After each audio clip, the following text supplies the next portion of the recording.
Një borxh i para vitit 2013 ka bërë që të punësuarit e ndërmarrjes komunale të Gostivarit të mos mund të kenë të paguar sigurimin shëndetësor. Edhe pse pas vitit 2013 109 të punësuar të kësaj ndërmarrje rregullisht u është paguar sigurimi shëndetësor dhe pensional, ata nuk kanë mundur të shfrytëzojnë të njëjtin, shkaku i borxhit.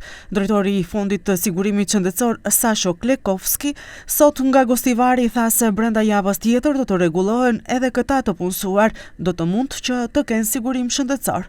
Edhe për të, kjo është një paradoks, pasi që sigurimi shëndetësor paguhet rregullisht dhe shkaku i një borxhi, ata nuk mund të kenë sigurim shëndetësor.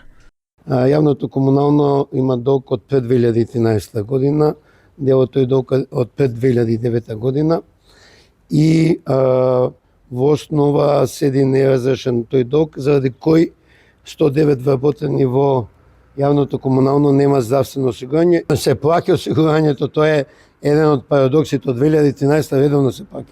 Околу 40 милиони денари има оплатено Јавното комунално на име на здравствени придонеси, истовремено нема здравствени придонеси затоа што никој не се покажал доволно упорен и решен да ги разреши овие бюрократски административни лавиринти. Po ta shihni nga këndvështrimi i të punësuarve, definitivisht është bërë padrejtësi, pasi që ato punojnë, janë paguar këto dhe nuk kanë pasur sigurim shëndetësor. Po ta shihni në aspektin administrativ dhe institucional, fondi s'ka çka të bëjë se ato kanë borxhe aty dhe nuk mund të aktivizohet paketi shëndetësor për të punësuarit, pasi që ligji thotë kështu dhe s'mund ta anashkaloni ligjin. Ideja është që është dashur më herët të ulen me institucionet shëndetësore, me institucionin në Gostivar dhe të zgjidhet ky problem.